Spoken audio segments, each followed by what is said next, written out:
Dear friends, नमस्कार। स्वागत करती हूँ आप सभी का। और कल जैसा कि हमने बच्चन सिंह जी की किताब यानी कि बुक हिंदी साहित्य का दूसरा इतिहास में पृथ्वीराज रासो तक कंप्लीट किया था, ठीक उसके हम आज आगे पढ़ेंगे हम आज आलाखंड। तो यहाँ पर देखेंगे आलाखंड जो कि महत्वपूर्ण है। बार बार कहती हूँ और कहती रहूँगी कि बच्चन सिंह जी का हिंदी साहित्य का दूसरा इतिहास एग्ज़ाम की दृष्टि से बेहद महत्वपूर्ण है। तो आप लोग इसको सीरियस होकर पढ़िए, ना कि मजाक के तौर पर, क्योंकि हर क्लास को बनाने के लिए हमें भी समय देना होता है। तो आप लोग इसको सकारात्मकता के साथ पढ़िए और पसंद करिएगा। चलिए आगे बढ़ते हैं। आलाखंड इसके रचयिता जगनिक बताए जाते हैं, सभी जानते हैं। वे महोबा नरेश परमाल के दरबारी कवि थे।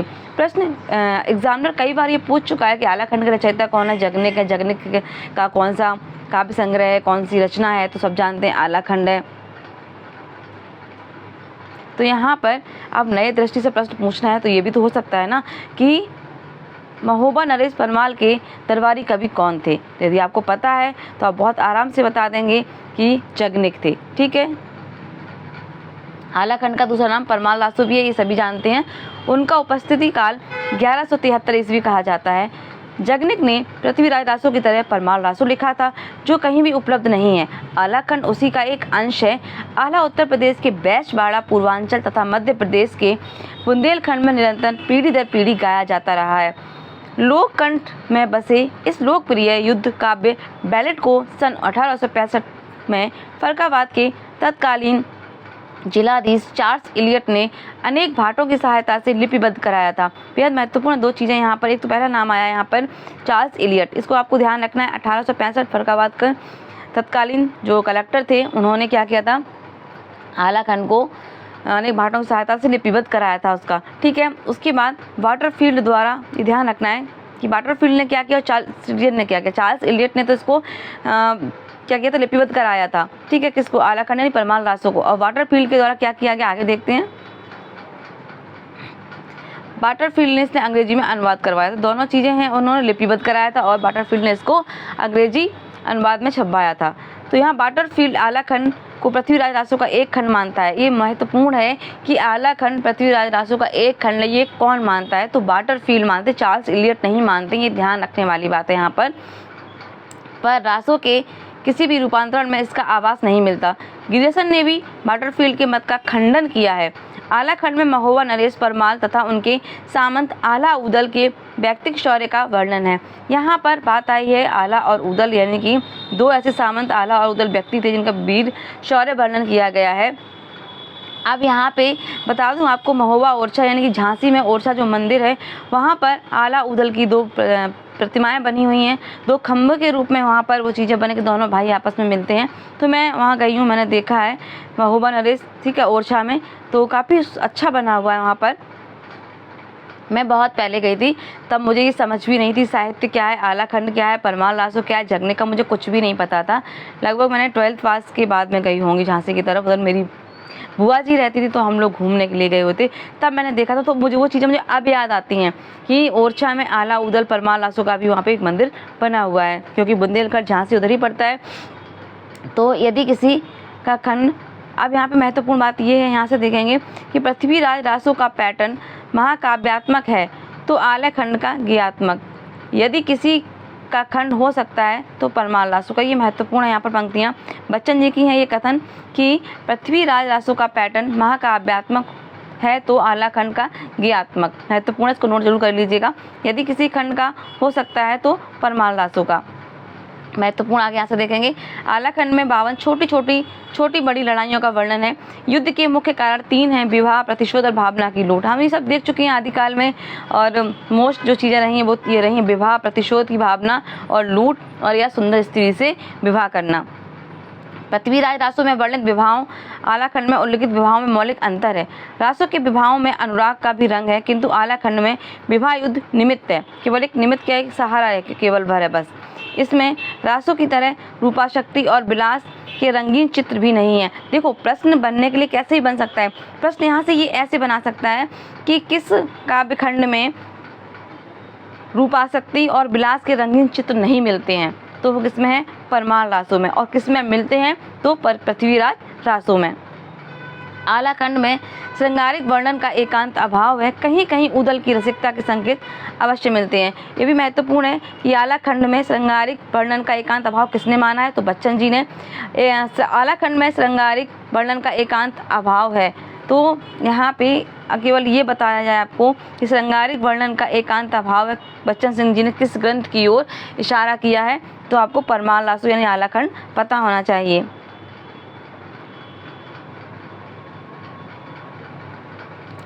बाप का बदला लेने के लिए उदल ने माड़ो की लड़ाई लड़ी थी। करिया ने लूट के निमित्त दशपुरवा का विध्वंस किया था। सबसे मुश्किल लड़ाई नैनागढ़ की थी, जो परमाल के पुत्र ब्रह्मा के विवाह के लिए की गई थी। घोड़े हाथियों के लिए भी कुछ युद्ध होता था। होमर के इलियड ने ओडिसोलस ने रेसास के घोड़ों के लिए ट्रांसल्यूशन शिविर पर आक्रमण किया था। आला उदल के घोड़ों की मांग पृथ्वीराज ने परमाल से की थी। आला उदल के पैसा न करने पर परमाल ने उन्हें देश निकाला दे दिया था। ये बहुत महत्वपूर्ण यहाँ से हो जाएगा आपका, जहाँ मैंने लिखा हुआ पहले से महत्वपूर्ण, तो यहाँ पे देखेंगे। जैकनिक ने परमाल पक्ष के लोगों को पांडवों का अवतार कहा, तो पृथ्वीराज पक्ष के लोगों को कौरवों का। सभी को किसी न किसी देवी देवता का वरदान प्राप्त है। युद्ध में विशेष स्थानों पर बनी तलवारों, भालों, बर्छियों का ही प्रयोग नहीं होता, जादू से भी काम लिया जाता है। जादू के काम में स्त्रियां माहिर हैं। नैनागढ़ की सोना रानी, पथरीगढ़ की श्यामा, भक्ति नरवड़गढ़ की हिरिया, मालिन माड़ो की विजया जादू की अचूक मार करती हैं। वे पूरी सेना को तंद्रा, लस या पत्थर बना सकती हैं। यहाँ पर परमार रासों में जो लेखक ने वर्णन किया वो जादू टोनाओं का भी वर्णन किया है। स्पष्ट है कि आला खंड लोक से गहरे अर्थ में संयुक्त था। इसे रोचक बनाने के लिए जादू टोना को भी जोड़ लिया गया। रणभूमि में होने वाले द्वंद्व युद्ध व्यक्तिक शौर्य के उदाहरण है। द्वंद्व युद्ध के आह्वान का ढंग प्राय एक सा है। तो यहाँ पर ये पंक्तियाँ दी गई। 10-10 रुपया के नौकर हैं, नाहक डरियो मूड कटाए, हम तुम खेले समर भूमि में, धूम में एक आंकू रही जाए, ये मन भाई गई उदले के, तुरते घोड़ा दियो बढ़ाए। बहुत अच्छी है ये पंक्तियाँ। जब गाई जाती हैं तो गाने बहुत ही शानदार लगती हैं। युद्ध वर्णन की शैली में भी एक तरह की है कि अरर गोला छूटन लागे, सरसर तीर रहे सन्नाए, गोला लागे जय हाथी के मानो चोर संध है जाए। यहाँ पे ये पंक्तियाँ आला खंड यानी परमार रासों से हैं। कंफ्यूज नहीं होना है, कुछ ऐसी ही पंक्तियाँ देख के हमें ये नहीं लगना चाहिए कि पृथ्वीराज रासों से हैं, क्योंकि पृथ्वीराज रासों में वीर रस का कुछ ज़्यादा ही प्रयोग हुआ है। लेकिन यहाँ आला खंड में यानी परमार रासों में भी तो ध्यान रखने की अरर अरर गोला छूटन लागे सरसर तीर सन्नाई किसकी पंक्तियाँ हैं, ये सभी आला खंड यानी परमार रासों की महत्वपूर्ण है। गोला लागे जौन ऊँट के, सो सिर पर चकत्ता खाए, खटखट खटखट तेगा बोले बोले छपक छपक तलवार, चले जनब्बी और गुजराती, ऊना चले बिलायत की आल, तेगा चमके बर्दवान के, कट कट गिरे सुघरवा जवान। तो यहाँ पे ये पंक्तियाँ हैं, तो देख लीजिए, बहुत अच्छे से महत्वपूर्ण है। तो आगे देखेंगे यहाँ पे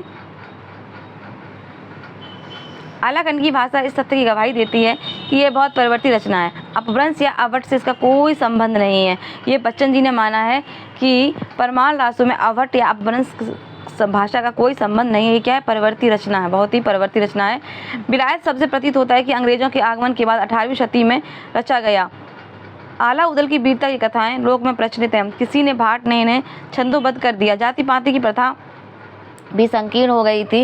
राजपूतों में भी कन्या कुब्जों की तरह ऊंच नीच का भाव आ गया था।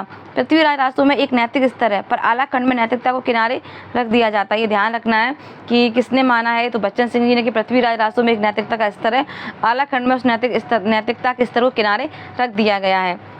गंगा उठाकर भी वचन का पालन न करना, शरबत और भोजन में विष मिलाना, दूल्हे को अकेले बुलाकर अंधकूप में डाल देना सामान्य बातें हो गई थी। किसमें, आला खंड में यानी परमार रासों में।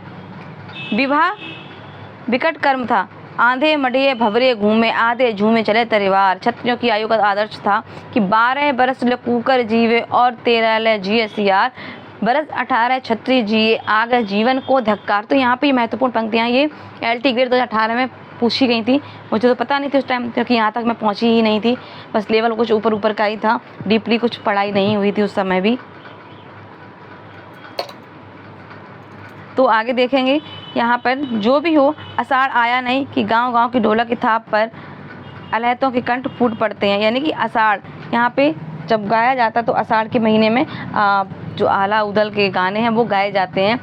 सदा तरैयो ना बन फूले, यारो सदा ना सावन होए, स्वर्ग मड़ैया सब काहू को, यारो सदा ना जीवे कोई। दोनों पंक्तियाँ बेहद महत्वपूर्ण हैं, तो इनको बहुत अच्छे से पढ़िएगा। तो हमने अभी यहाँ तक पूरा क्या परमार लासो यानी कि आला खंड देखा, जो कि जगनिक द्वारा लिखा हुआ है। और बाटरफील्ड ने इसको क्या किया, लिपिबद्ध किया था। लिपिबद्ध किसने किया था? चार्ल्स इलियट ने। और प्रकाशन में छपवाया किसको? इसने चार्ल्स इलियट ने। तो आगे बस ये था, यहाँ पर हो गया। अब देखें जस मयंक जयप्रकाश और जय मयंक जस चंद्रिका। पृथ्वीराज चौहान से टक्कर लेने वाला राजा कन्नौज का जयचंद था, जानते हैं सभी लगभग। पृथ्वीराज रासो में दोनों के युद्धों का वर्णन कन उज समय में मिलता है। ये महत्वपूर्ण है यहाँ पर कि पृथ्वीराज रासो और जयचंद के युद्ध का वर्णन किस सर्ग में मिलता है, तो कन उज समय में मिलता है। चंद ने कन्नौज के वैभव का जमकर चित्रण किया है। जब पृथ्वीराज रासो लिखा जा सकता है, परमार रासो लिखा जा सकता है, तो जयचंद रासो क्यों नहीं? बच्चन सिंह जी ने सवाल उठाया कि सारा कुछ लिखा गया पृथ्वीराज रासो परमार रासो पर, जयचंद रासो क्यों नहीं लिखा गया? सावन से भादों कम क्यों? सही बात है, कन्नौज से काशी तक उसके राज्य का विस्तार था। वह पृथ्वीराज से प्रतिस्पर्धा करता था। दिल्ली के चौहानों, महोबा के चंदालों और चंदेलों और कन्नौज के गहरवाड़ में छोटे बड़े युद्ध होते ही रहते थे। अतः अनुमान किया जा सकता है कि जयचंद की प्रशस्ति में कुछ न कुछ लिखा गया होगा। तो बिल्कुल सभी के बारे में लिखा गया, तो जयचंद के बारे में कोई कैसे ना लिखता, कोई कैसे पीछे छूट सकता है? तो भाई यहाँ बच्चन जी कह रहे हैं कि जयचंद जी के बारे में भी कुछ ना कुछ अवश्य लिखा गया, उसको भी हम देख लेते हैं। कहा जाता है कि भट्ट केदार ने जयचंद और मधुकर कवि ने जय मयंक जस चंद्रिका लिखा। बहुत कन्फ्यूज़न होती है कि भट्ट, तो ऐसे आप याद कर लेंगे कि प्रकाश कहाँ होता है भट्टी में, तो प्रकाश जयचंद प्रकाश ने क्या लिखा? भट्ट केदार। प्रकाश होता है भट्टी में, तो ये उनका हो गया। मधुकर कवि ने क्या लिखा? जय मयंक जस चंद्रिका। तो जब चंद्रिका यानी चांदनी राशि मधुकर होती है, तो आप मधुकर कवि चंद्रिका करके याद कर सकते हैं। चंद्रिका में जयचंद की प्रशस्तियाँ लिखी। ये दोनों महाकाव्य थे, ये ध्यान रखना कि जयचंद प्रकाश और जय मयंक जस चंद्रिका क्या है? महाकाव्य हैं। इनका उल्लेख सिंधियाचल दयाल रास के ग्रंथ राठौरा रिख्यात में हुआ है। ये भी महत्वपूर्ण है कि इन दोनों महाकाव्य का उल्लेख किस ग्रंथ में हुआ है, तो दयाल रास कृत राठौरा रिख्यात में हुआ है। इस ख्यात में कन्नौज का वृत्तांत उपयुक्त दोनों पुस्तकों के आधार पर लिखा गया, पर दोनों ही अपर्याप्त यानी ये प्राप्त पुस्तकें नहीं हैं। तो आज के लिए इतना ही। काफ़ी अच्छा रहा, मुझे तो बहुत अच्छा लगा पढ़ाने में। आपको कितना समझ में आया तो कमेंट करिएगा, वीडियो को लाइक कर दीजिए, अच्छा लगे तो चैनल को सब्सक्राइब कर लीजिए। मैं पूरा विश्वास के साथ कह सकती हूँ कि ये क्लास आपके आज नहीं तो कल काम आने वाली ही है। अभी आप पढ़ लेते हैं तो बहुत फ़ायदा रहेगा, थोड़ा लेट करेंगे तो लेट हो जाएंगे। तो बाकी बस अब अच्छे से नोट्स बनाइए, जहाँ मैं बता रही हूँ मोस्ट है वहाँ पर मोस्ट करके लिखते चलिए। और स्वस्थ रहिए, मस्त रहिए। नमस्कार, जय हिंद, जय भारत।